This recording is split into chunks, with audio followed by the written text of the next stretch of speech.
Kita akan masuk ke bab nomor 42, masalah bab keutamaan berlaku baik kepada sahabat ayah, ibu, kerabat, istri, dan semua orang yang dianjurkan untuk dihormati. Imam Nawawi rahimahullah mengangkat hadis pertama, semoga Allah berkahi, 346 urutan dari awal kita belajar. Tentu sekali lagi kita sudah belajar hadis lebih daripada ini, karena ini urutan, tapi dalam satu nomor urutan biasanya ada beberapa hadis. Sebagaimana tadi hadis sebelumnya 345 ada 3 riwayat yang sudah kita bacakan tadi. Hadis nomor 346 berbunyi dari Ibnu Umar radhiyallahu anhu bahwa Nabi SAW bersabda, "Inna abarral birri an yasila ar-rajulu wudda abihi." Sesungguhnya kebaikan yang terbaik adalah seseorang menyambung hubungan baik dengan orang yang dicintai oleh ayahnya. Orang yang dicintai oleh ayahnya. Masih di nomor yang sama, saya bacakan ada riwayat yang kedua ditulis oleh beliau dari Abdullah bin Dinar, dari Abdullah bin Umar radhiyallahu anhuma, anna rajulan minal Arabi laqiyahu bi tariqi Makkah. Fasallama alaihi Abdullah bin Umar wa hamalahu ala himarin kana yarkabuhu wa a'tahu imamatan kanat ala ra'sih. Qala ibn Dinar faqulna lahu aslahaka Allah innahum al-Arab wa hum yardawna bil yasir. Faqala Abdullah bin Umar إن أبا هذا كان ود لعمر بن الخطاب رضي الله عنه وإني سمعت رسول الله صلى الله عليه وسلم يقول إن أبر البر صلة الرجل أهل ود أبيه. Bahwasanya seseorang laki-laki Arab, orang Badui dari pedalaman bertemu dengan Abdullah bin Umar di jalan atau di sebuah jalan menuju ke Mekah. Maka Abdullah bin Dinar, perawi hadis ini, Abdullah bin Umar, sahabat ini, mengucapkan salam kepada orang Badui itu, lalu mempersilahkannya mengendarai keledai yang sedang ditunggangi oleh Abdullah bin Umar dan memberikan surban yang ada di kepalanya. Maksudnya surban Abdullah bin Umar diberikan kepada orang Badui tersebut. Lalu orang itu pergi. Ibnu Dinar, perawi hadis ya, dari kalangan tabi'in yang merupakan juga Ibnu Umar, murid daripada Ibnu Umar radhiyallahu anhum ajma'in, berkata, maka kami bertanya kepadanya, kepada Abdullah bin Umar, semoga Allah memperbaiki keadaan Anda. Doa yang positif tentunya. Sesungguhnya mereka itu adalah orang Arab pedalaman atau Badui. Dan mereka sudah puas dengan pemberian yang sedikit. Seakan-akan Ibnu Dinar ingin membahasakan, oh ya Abdullah bin Umar, kenapa Anda repot-repot turun dari tunggangan Anda, keledai Anda, lalu Anda berikan kepada orang Badui tersebut, lalu Anda sendiri sekarang tidak punya tunggangan, lalu Anda lepaskan imamah di kepala Anda yang sangat bagus, Anda berikan kepada orang tersebut. Padahal mereka bisa diberikan lebih sedikit daripada itu dan mereka terima saja. Apalagi orang-orang Badui ini tidak minta apa-apa. Maka Abdullah bin Umar radhiyallahu anhu yang terkenal dengan sahibut ta'assi, orang yang paling suka ya, mengikuti sunnah Nabi SAW. Walaupun semua sahabat suka mengikuti sunnah Nabi SAW. Tapi Abdullah bin Umar punya julukan sahibut ta'assi. Maksudnya orang yang sangat fanatik mencontohi Nabi SAW termasuk pada hal-hal yang kecil. Di antaranya seperti ini. Abdullah bin Umar radhiyallahu anhu menjawab, sesungguhnya ayah orang ini, orang Badui yang aku temui tadi, ayahnya dia, sahabat karibnya ayahku Umar bin Khattab radhiyallahu anhu. Dan saya mendengar Rasulullah SAW bersabda, sesungguhnya kebaikan yang terbaik, yang paling besar pahalanya adalah seseorang menyambung hubungan baik dengan keluarga sahabat karib ayahnya. Riwayat yang lain, ini masih dalam nomor yang sama seperti biasa, metode yang kami gunakan, kami bacakan dulu semua baru kita masuk mengorek mutiara daripada hadis insyaallah. Dalam satu riwayat yang lain Ibnu Dinar meriwayatkan dari Ibnu Umar radhiyallahu anhu annahu kana idza kharaja ila Makkah kana lahu himarun yatarawwahu alaihi idza malla rukubal rahila wa imamatun yashuddu biha ra'sah.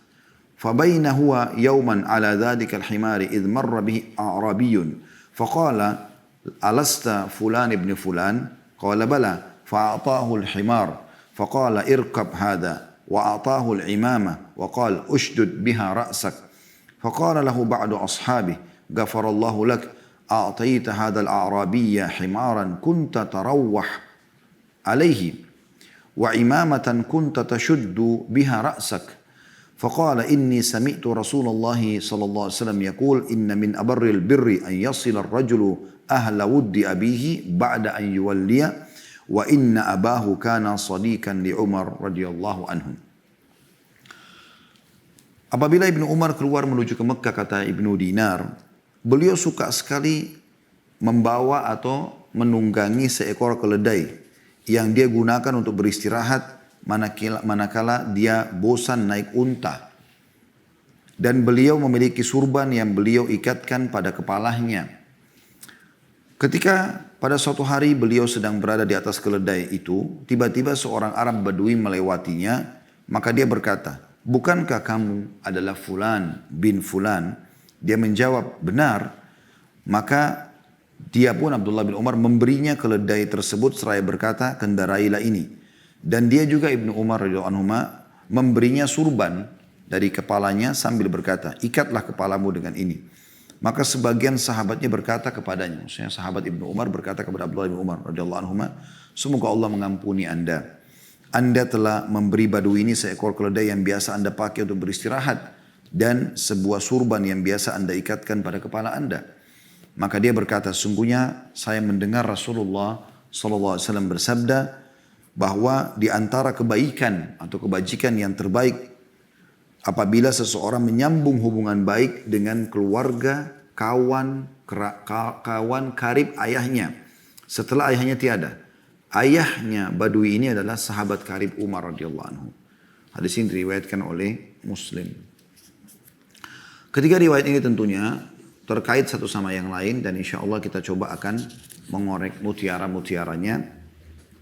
Yang pertama yang bisa kita ambil teman-teman sekalian, pentingnya bakti kepada kedua orang tua, termasuk dalam hadis ini disebutkan ayah, walaupun mereka sudah meninggal dunia.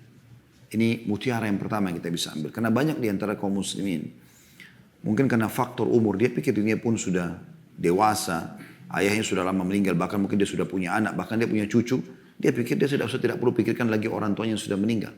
Nah ini keliru. Orang tua tetap bisa kita raih peluang mendapatkan pahala bakti dengan mereka walaupun mereka sudah meninggal. Ya, itu saking besarnya kedudukan mereka di sisi Allah Subhanahu wa taala dan juga bagaimana peluang emas itu diberikan kepada kita sebagai orang yang beriman. Kita masih bisa mendapatkan pahala walaupun mereka sudah meninggal. Ya. Tentu sering saya tekankan di bab bakti sama orang tua, dua bab sebelum ini. Ya, karena sebelumnya kita bahas tentang bab durhaka. Dan sebelum lagi kita bahas tentang bakti kepada orang tua dan silaturahim. Maka pada saat mereka hidup, teman-teman sekalian, peluangnya banyak sekali.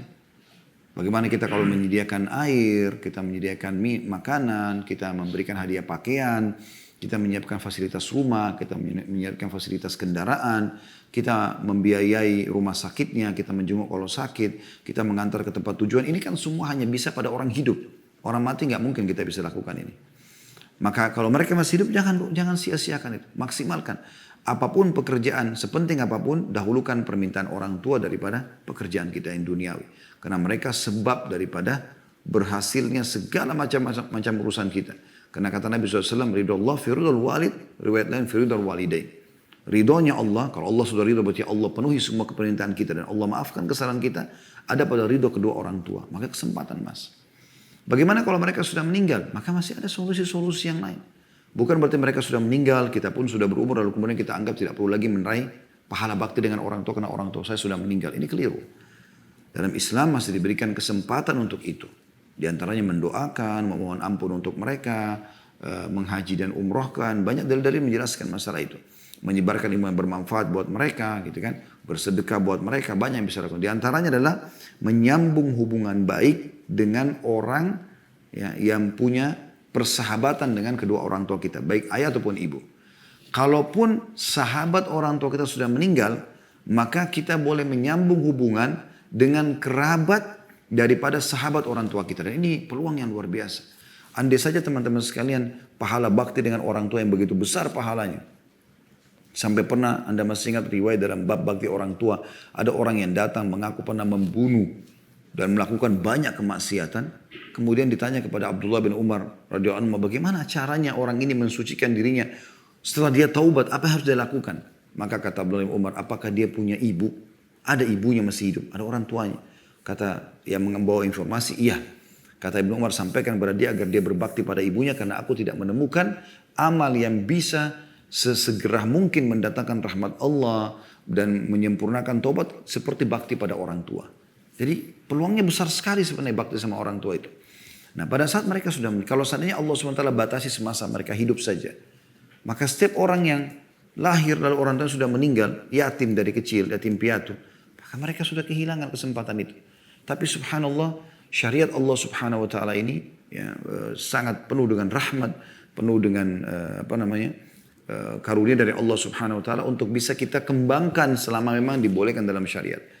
Ternyata setelah orang tua kita meninggal, kita masih bisa berbuat baik dengan mereka. Tadi saya kasih contoh dengan memohon ampun untuk mereka. Seperti jangan lupa membaca setiap ada kesempatan antara azan dan iqamah. Sujud di sepertiga malam. Hujan lagi turun. Waktu-waktu mustajab. Rabbi gufirli wali walidayya. Kata ulama ini menggabungkan dua hal. Menggabungkan tentang keutamaan istighfar. Rabbi gufirli. Kita mohon ampun kepada Allah.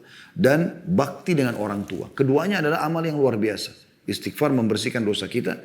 Dan bakti sama orang tua juga adalah amal yang luar biasa. Dengan doa itu saja. Rabbi ghfirli wali walidayya. Warhamhuma kama rabbayani shaghira. Doa yang sudah masyhur. Atau kita bersedekah atas nama mereka. Ada masjid, ada sumur, ada rumah anak yatim. Ada kayak sekarang bencana. Nyumbang. Lihat bahwa diri kita sama orang tua. Kita dapat pahala sedekah. Juga dapat pahala sedekahnya orang tua kita yang kita keluarkan tadi. Kena duit dari kita. Juga kita dapat bakti untuk mereka. Kemudian haji dan umroh. Di saat-saat pandemi sekarang pun masih bisa. Kalau Anda tidak bisa pergi, Anda bisa bayar. Ada istilahnya badal haji, badal umroh. Bayarkan kepada teman-teman di sana. Mereka bisa lakukan itu. Dan itu termasuk bakti sama orang tua juga sedekah yang afdal. Juga di sini tambahan yang kita pelajari pada kesempatan ini adalah bagaimana kita bisa meraih itu dengan menyambung hubungan dengan sahabat-sahabat orang tua kita. Walaupun mereka non-muslim, walaupun mereka non-muslim, kata ulama. Jadi kalau ada sahabat ayah kita misalnya orang non-muslim, tapi kita berbuat baik sama mereka. Selama bukan mendukung ibadah mereka. Karena bermuamalah dengan orang non-muslim boleh. Ya. Boleh berbisnis, boleh bertetangga, boleh berteman. Tapi tidak boleh membantu akidah mereka, keyakinan mereka. Gitu kan? Jadi tetap kita berbuat baik. Kita kirimkan makanan. Kita tetap bertutur kata yang santun dengan mereka sebagai bentuk bakti kepada orang tua kita. Ini aja teman-teman sekalian sudah peluang yang luar biasa. Karena berapa banyak teman. Contoh kita saja pribadi. Berapa banyak teman Anda? Saya yakin Anda tidak kurang mengenal dari 100 orang. Contoh Anda lihat di kontak Anda di handphone. Berapa banyak kontak di situ? Anda punya banyak kenalan. Maka di sini teman-teman sekalian. Berarti pada saat ya, orang tua kita meninggal dunia pun. Mereka masih punya banyak kenalan. Tidak harus sahabat dekatnya. Kenalannya pun oke. Yang penting punya hubungan sama orang tua kita. Kita berbuat baik sama mereka dengan niat bakti sama orang tua dapat pahala. Ini sudah peluang yang luar biasa. Karena setiap orang pasti punya lebih dari sekian banyak teman-teman. Baik, bagaimana kalau seandainya sahabat-sahabat orang tua saya sudah meninggal? Saya aja sendiri sudah umur 40, 50, 60, 70 tahun. Orang tua saya sudah meninggal, teman-teman ayah saya, ibu saya sudah meninggal semua. Masih ada solusi lagi dalam syariat. Berbuat baik dengan kerabat sahabat orang tua kita. Nah, itu yang dikerjakan oleh Abdullah bin Umar radhiyallahu anhu di sini. Bagaimana kisah ini sangat unik, luar biasa. Abdullah bin Umar radhiyallahu anhu dalam kisah ini saya ulangi kembali. Beliau selalu kalau melakukan perjalanan dan kebetulan pada saat itu menuju ke Mekah, beliau selalu menyiapkan 2 tunggangan. 1 tunggangan unta dan kuda dan ini biasanya digunakan untuk kecepatan tinggi. Dan ada keledai untuk jalan santai karena keledai tidak lari. Dia berjalan santai. Biasanya digunakan untuk lebih santai. Makanya dikatakan sini Abdullah bin Umar kalau sudah capek, letih menggunakan unta ataupun kuda, beliau menggunakan menunggangi keledai untuk lebih santai dalam beberapa jarak perjalanan. Kemudian beliau kembali lagi ke unta ataupun kuda gitu. Nah, Abdullah bin Umar ini menyiapkan 2 tunggangan. Kemudian diceritakan oleh Ibnu Dinar, rahimahullah seorang ulama tabi'in. Abdullah bin Dinar, dia mengatakan satu waktu kami pernah berjalan bersama Abdullah bin Umar menuju ke Mekah. Lalu tiba-tiba bertemu di jalan menuju ke Mekah dengan sekelompok orang Badui. Lalu kemudian Abdullah bin Umar bertanya kepadanya, bukankah kau fulan bin fulan? Itu riwayat yang ketiga tadi ya. Riwayat yang kedua tidak disebut, Abdullah bin Umar tidak bertanya. Dia cuma langsung melihat orang tersebut dan mengenalnya. Kita ambil riwayat yang ketiga misalnya, dia memastikan, dia mengatakan bukankah kau fulan bin fulan? Lalu orang itu mengatakan iya. Tiba-tiba Abdullah bin Umar mengambil keledainya. Keledai berarti tunggangan yang memang untuk santai, gitu kan? Yang dirasa nyaman. Diberikan langsung. Anda punya motor, Anda punya mobil, langsung kasih ke orang. Pernah nggak berpikir seperti itu? Ini luar biasa gitu. Bukan hal yang sesuatu yang umum orang lakukan. Beliau langsung berikan keledainya. Tidak cukup. Beliau menggunakan imamah yang bagus di kepalanya. langsung beliau buka, dan itu yang paling memungkinkan beliau buka karena selain baju di badan, maka yang paling memungkinkan adalah imamah. Beliau lepaskan lalu beliau mengatakan, ikatkan dan pakailah di kepalamu ini. Dan itu semua terjawab pada saat Ibnu Dinar bertanya. Dalam dua riwayat ini, mereka mengatakan, semoga Allah ya memaafkan anda atau memperbaiki anda, aslahakallah. Dan riwayat yang kedua, itu riwayat kedua. Riwayat yang ketiga, ghafarallahu lak, semoga Allah memaafkan anda ya. Seperti itu riwayatnya pada saat mereka ingin menyampaikan apa yang mereka inginkan kepada Abdullah bin Umar ya. Kemudian Abdullah bin Umar menjelaskan, dulu ayahnya anak ini, karena anak itu sebaya dengan Abdullah bin Umar, adalah sahabat dekatnya Umar bin Khattab, dan saya, itu ayah saya. Dan saya mendengarkan Rasulullah SAW mengatakan, sesungguhnya termasuk kebaikan yang puncak, yang paling terbaik pahalanya adalah seseorang menyambung hubungan baik dengan orang yang dicintai oleh ayahnya. Jadi subhanallah, keturunannya pun sama. Berarti sangat terbuka peluang. Kalau sahabat orang tua kita sudah meninggal, kita masih bisa berbuat baik dengan anak-anaknya sahabat kerabat kita. Atau sahabat kerabat orang tua kita. Ini keutamaan yang luar biasa yang Allah berikan kepada kita. Ini mutiara yang sangat mahal yang bisa kita ambil dari hadis tentang bagaimana pahala bakti dengan orang tua itu bisa kita raih walaupun mereka sudah meninggal dunia, dengan cara menyambung hubungan dengan sahabat-sahabat kedua orang tua kita, ataupun kalau sahabat-sahabat tersebut sudah meninggal, keturunannya pun atau kerabatnya juga bisa kita niatkan untuk itu. Ini yang pertama. Yang kedua yang bisa diambil dari hadis, dan itu yang pertama poin yang terpenting ya, adalah bagaimana seseorang itu boleh memiliki tunggangan. Boleh memiliki tunggangan, karena Abdullah bin Umar di sini digambarkan memiliki unta dan juga keledai. Bahkan dalam satu perjalanan beliau memiliki dua tunggangan. Yang satu untuk digunakan kecepatan tinggi, yang satu untuk santai. Seperti itulah. Dan ini tidak dianggap mubadzir. Karena dalam Islam kita dibolehkan menikmati fasilitas. Tetapi dalam istilah la ifrat wala tafrit. Tidak terlalu pelit, tidak juga terlalu berlebihan atau mubadzir. Jadi keliru kalau ada yang mengatakan dalam Islam, udahlah kita menuju ke akhirat, tidak usah pikirin dunia. Ingat selalu firman Allah subhanahu wa ta'ala dalam surah Al-Qasas, surah nomor 28 ayat 77. A'udhu billahi minasyaitan rajim wa butagi fima ataqallahu daral akhirah wa la tansa nasibaka minad dunya. Al-ayat. Kejarlah apa yang Allah jadikan untukmu di akhirat dan jangan lupa bagianmu dari dunia. Jadi seorang muslim yang benar memahami syariat adalah dia tetap memberikan hak keduanya. Di sini Abdullah bin Umar menikmati masalah itu. Beliau bukan jalan kaki menuju ke Mekah, tapi beliau menunggangi tunggangan, gitu kan. Pelajaran yang ketiga, anjuran dalam syariat untuk bersedekah dengan yang terbaik. Karena Abdullah bin Umar sini memberikan yang terbaik yang dia miliki. Baik itu keledainya, ya, tunggangan dia, ataupun imamahnya. Dan kita harus ambil sebuah atau tanamkan dalam diri kita sebuah poin penting. Setiap kali kita bersedekah dalam masalah bab sedekah, maka jangan lihat siapa yang menerima, tapi kepada siapa kita haturkan sedekah itu. Allah subhanahu wa ta'ala. Mau yang kita berikan makanan itu orang gila, mau yang kita berikan pakaian ataupun sedekah itu adalah orang yang tidak punya kedudukan, tidak berpendidikan, tidak penting buat kita siapa yang menerima. Yang penting adalah kepada siapa kita haturkan sedekah itu. Makanya sudah sering kita ingatkan bagaimana riwayat Abdullah bin Mubarak rahimahullah. Beliau pada saat pernah mengumpulkan sedekah-sedekah yang banyak, lalu beliau berikan kepada orang-orang yang beliau tidak kenal sendiri, datang ke rumahnya lalu diberikan semua yang dia terbaik yang dia miliki. Lalu dia tersenyum dan dia berkata kepada murid-muridnya, lihatlah orang-orang ini sedang membawa sedekah kami ke timbangan amal kami tanpa upah sedikit pun. Ini maknanya dalam sekali ya. Maksudnya ini sedekah yang sedang kami kasih. Secara kasat mata manusia kalau orang tidak paham secara dalam pandangan syariat, dia memandang, oh memberikan makanan dimiliki hari ini, misalnya 2 kilo daging, atau memberikan pakaian 5 lembar yang baru kita miliki dan segala macam. Itu berarti hilang secara kasat mata. Sebenarnya bukan begitu pandangan syariat. Artinya semua itu secara nilai akan kita terima nanti di timbangan amal hari kiamat. Dan orang-orang ini hanya menggunakan untuk urusan dunia. Misalnya makanan dipakai, dimakan habis, minum habis, ya hanya untuk memperkuat tubuhnya pada kesempatan itu. Pakaian juga dipakai bisa punah dan seterusnya. Tapi yang bersedekah tidak akan kehilangan kesempatan itu. Makanya Abdullah bin Mas'ud radhiyallahu anhu mengeluarkan sebuah statement yang menarik. Beliau mengatakan, siapa di antara kalian yang bisa meletakkan hartanya di langit, letakkanlah, karena tidak akan dijangkau oleh tangan pencuri dan tidak akan dimakan oleh rakyat. Maksudnya sedekah. Dan itu yang dimaksudkan. Oleh karena itu teman-teman, berikan yang terbaik. Allah subhanahu wa ta'ala mengingatkan agar jangan pernah kita memberikan sedekah dengan niat, atau kalau kita pun diberikan sedekah yang sama kita tidak mau menerimanya. Kita tidak mau menerimanya. Saya pernah jelaskan itu ya di beberapa potongan ayat dalam surah Al-Baqarah. Ya, ayat tepatnya 267. Jadi Al-Baqarah ayat surah nomor 2 ayat 267. Saya akan bacakan. A'udzubillahi minasyaitonirrajim.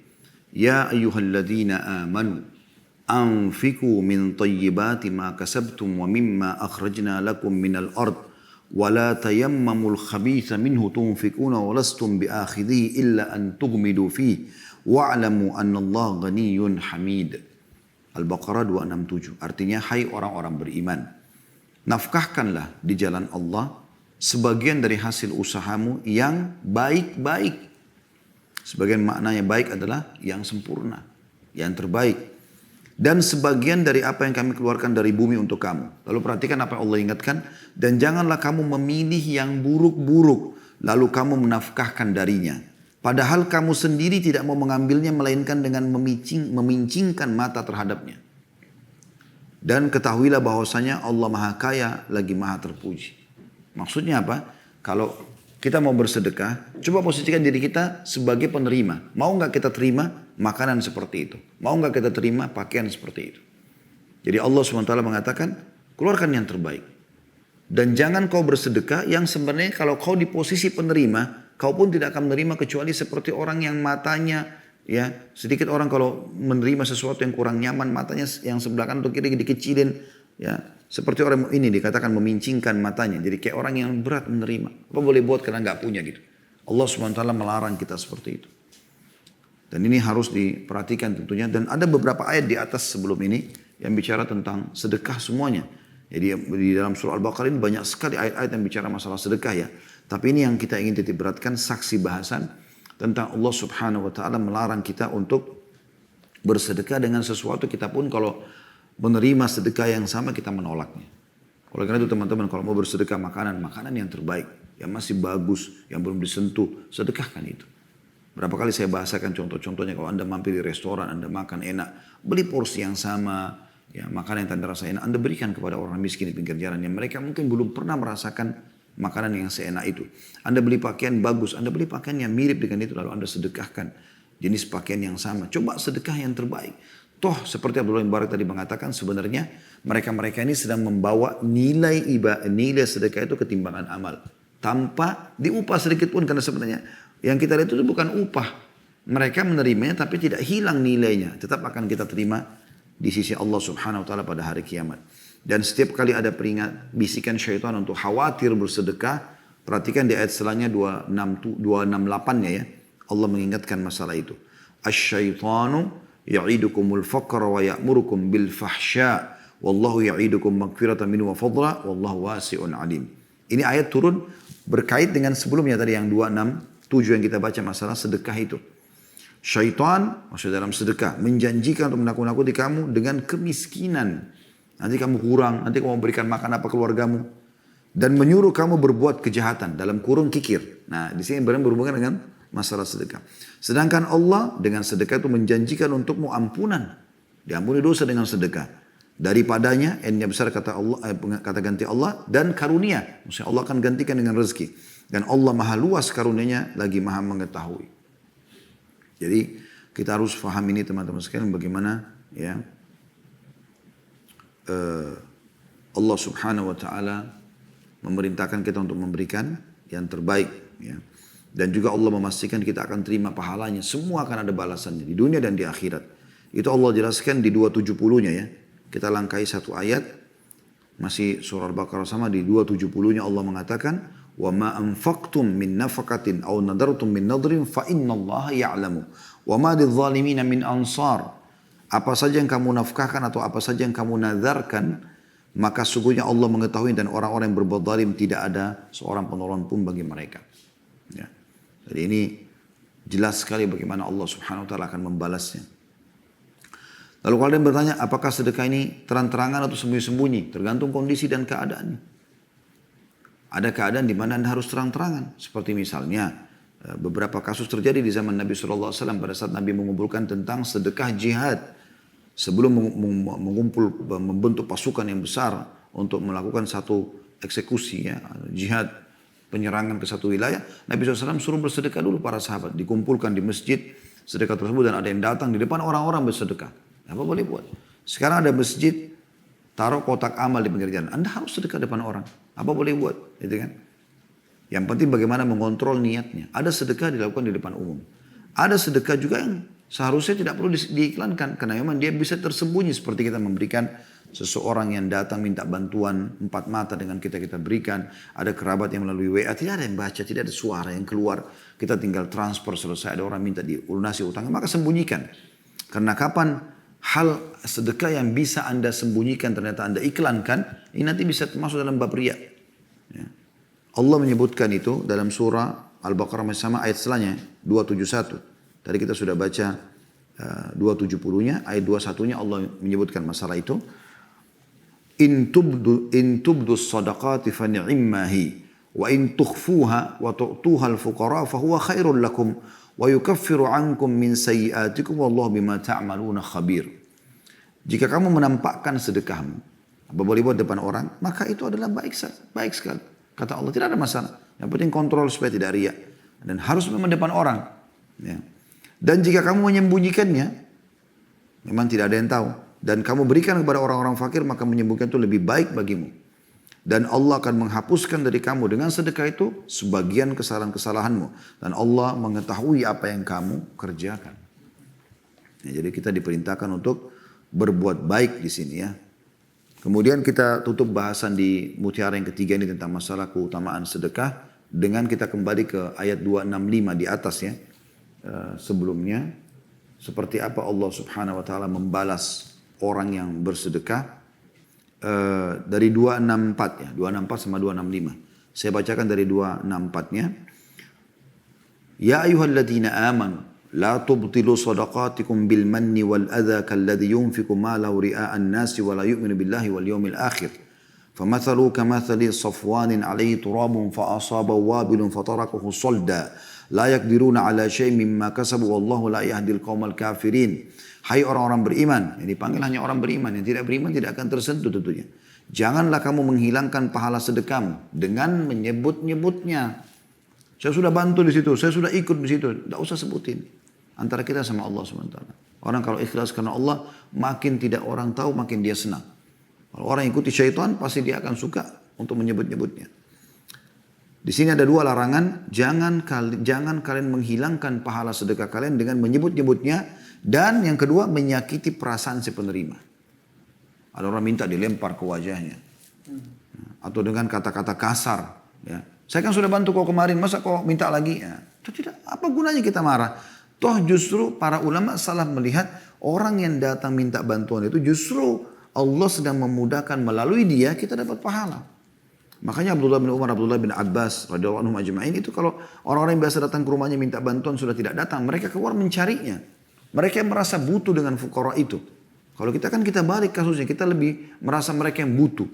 Ini jadi masalah. Kita menganggap mereka yang butuh, padahal sebenarnya kita yang butuh dengan mereka. Saya ulangi kata Allah SWT, hai orang beriman, janganlah kamu menghilangkan pahala sedekahmu dengan menyebut-nyebutnya dan menyakiti perasaan si penerima. Seperti orang yang menafkahkan hartanya karena riya, karena manusia, dan dia tidak beriman kepada Allah dan hari kemudian. Bukan karena Allah, bukan juga karena mengejar surga. Maka perumpamaan orang itu seperti batu licin yang di atasnya ada tanah. Anda tahu kalau di pinggir kali misalnya, di pinggir sungai ada batu licin, karena sering kena air licin ya. Itu kalau ditaruh pasir atau tanah di atasnya, itu yang Allah kasih gambaran. Perumpamanya seperti batu licin yang di atasnya ada tanah. Kemudian batu itu ditimpa hujan lebat. Lalu menjadilah dia bersih. Dan tanpa tanah lagi. Tanah itu tadi amalnya dia. Hilang dengan sendirinya karena riyaknya. Mereka tidak menguasai sesuatu pun dari apa yang mereka usahakan. Mereka nggak bisa datangkan lagi pahalanya setelah hilang. Dan Allah tidak memberikan petunjuk kepada orang-orang kafir. Itu tentang larangan jangan sampai menyakiti orang yang menerima sedekah dan jangan sampai kita menyebut-nyebutnya riya. Ayat 265-nya Allah berfirman lanjutannya, "Wa matsalul ladzina yunfikuna amwalahum ibtigha'a mardatillahi wa tathbitan min anfusihim kamatsali jannatin birabwatin asabaha wabilun fa'atat ukulaha dhi'faini fa in lam yusibha wabilun fatal wallahu bima ta'maluna basir." Dan perumpamaan orang-orang yang membelanjakan hartanya karena mencari keridhaan Allah. Dan untuk keteguhan jiwa mereka, maksudnya teguh di atas keimanan. Seperti sebuah kebun yang terletak di daratan tinggi yang disiram oleh hujan lebat, maka kebun itu menghasilkan buahnya 2 kali lipat. Jika hujan lebat tidak menyiraminya, maka hujan gerimis pun memadai. Dan Allah maha melihat apa yang kamu perbuat. Artinya Allah subhanahu wa ta'ala memastikan akan terus menghasilkan ya, sedekah yang ikhlas karena Allah subhanahu wa ta'ala. Ini tentu sebagian bahasan teman-teman sekalian. Anda bisa kembali ke YouTube, masuk ke Khalid Basar lalu kemudian cari playlistnya. Cari judul keutamaan sedekah atau dahsyatnya sedekah. Sudah panjang lebar kita jelaskan perkataan para salafus saleh tentang masalah ini. Ya. Jadi ini perlu juga difahami dan diingat kembali tentang apa yang kita bahas di situ insya Allah. Yang jelas teman-teman usahakan bersedekah, berikan yang terbaik sebagaimana dilakukan oleh Abdullah ibn Umar radhiyallahu anhuma. Pelajaran yang lain yang bisa kita ambil adalah dalam bersedekah tidak perlu melihat jenjang statusnya. Sudah saya sebutkan tadi, ini tambahan saja mengingatkan ya, bukan poin yang lain. Tapi ini adalah seperti contoh Abdullah bin Umar tidak melihat siapa penerimanya. Ini kan orang Badui. Terbukti Abdullah bin Dinar mengatakan, wahai Abdullah bin Umar, apa yang orang yang Anda berikan ini orang Badui. Mereka menerima walaupun sederhana. Tapi Abdullah bin Umar tidak melihat siapa penerimanya. Tapi melihat apa yang dia berikan kepada Allah subhanahu wa ta'ala. Pernah Anda kalau masih ingat kisah Rabi' ibn Haytham rahimahullah. Seorang ulama tabi'in, sering saya sampaikan kisah itu. Bagaimana beliau pernah mau makan halwa, makanan yang sangat mewah di zaman beliau. Kemudian pada saat sudah mau makan dia dengan 2 muridnya yang sedang datang dan anaknya. Tiba-tiba ada yang ketuk pintu, ternyata depan pintu adalah orang gila. Kemudian dia memberikan isyarat kepada anaknya, memberikan kue yang mahal itu kepada orang gila tadi tersebut. Dan orang gila ini begitu lihat makanan enak, dia langsung makan habis semuanya. Lalu dia lempar piring tanpa terima kasih, lalu dia pergi. Anaknya Rabi' bin Haytham datang lalu mengatakan, wahai ayahku, semoga Allah menjaga anda. Tadi itu makanan halwa, mahal. Buatnya pun susah, ibu saya buat untuk anda. Kenapa anda berikan orang gila itu? Sementara dia tidak tahu nilainya makanan tersebut. Orang gila dikasih apa saja, roti kering, makanan biasa, mungkin dia terima. Kenapa harus makanan yang mewah ini? Maka kata beliau, ya sesungguhnya kalau dia tidak tahu nilainya makanan tersebut, Allah tahu nilainya. Lalu dia membacakan firman Allah subhanahu wa ta'ala, lan tanalul birra hatta tunfiqu mimma tuhibbun. Kalian tidak akan mendapatkan maksimal pahala sampai kalian menginfakkan apa yang paling kalian cintai. Saya suka tapi Allah subhanahu wa ta'ala memerintahkan untuk itu. Maka seperti itulah pemahaman para salafus saleh dalam masalah ini. Nah, ini yang bisa kita ambil tentunya dari hadis-hadis ini. Kemudian yang terakhir yang bisa kita ambil, yang kelima adalah bagaimana pentingnya mendoakan satu sama yang lain sama muslim. Baik teman sama teman, suami istri, orang tua sama anak, sahabat dengan sahabat, murid sama guru, guru ke murid. Ya. Di sini kita lihat riwayat yang kedua dan ketiga, bagaimana Abdullah bin Dinar rahimahullah, di riwayat yang kedua mendoakan Abdullah bin Umar sambil mengatakan pada saat dia lihat sikap perbuatan itu. Memberikan keledai dan juga memberikan imamah. Bagi dia ini sesuatu yang besar. Maka dia mengatakan, aslahakallah. Semoga Allah memperbaiki keadaan anda. Padahal Abdullah bin Umar sahabat Nabi. Jelas keadaannya baik. Tapi dia doakan. Dan ini bukan aib. Kalau ada orang mengatakan misalnya, hadakallah. Semoga Allah berikan engkau hidayah. Walaupun kita sudah multazim, kita sudah coba ikuti perintah-perintah syariat. Tetap kita mengatakan amin. Terima doa itu. Mendoakan ini penting. Ini di sini Abdullah bin Dinar sebagai murid. Mendoakan Abdullah bin Umar gurunya. Aslahakallah. Riwayat yang kedua. Beliau mendoakan dengan yang lainnya. Ya. Ghafarallahu laka. Ya, di riwayat yang ketiga tadi ya. Pada saat diberikan imamah dan diberikan keledai untuk dinaikin oleh orang Badui tersebut dan dia memberikan imamah kepada orang Badui tersebut, maka qala lahu ba'du ashabihi, maka sebagian teman-teman atau murid-murid berkata, ghafarallahu lak, semoga Allah memaafkan kesalahan-kesalahanmu. Dan ini keutamaan yang sangat baik. Bagaimana kita terbiasa mendoakan. Ya. Saya pengen tanya teman-teman, Anda di rumah sebagai suami, berapa kali Anda doakan istri Anda?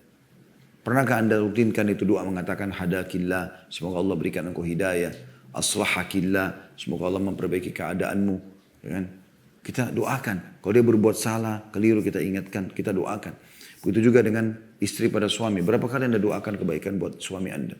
Berapa kali Anda doakan kebaikan buat anak Anda? Berapa kali Anda doakan kebaikan buat orang tua Anda? Berapa kali Anda doakan kebaikan buat teman-teman Anda?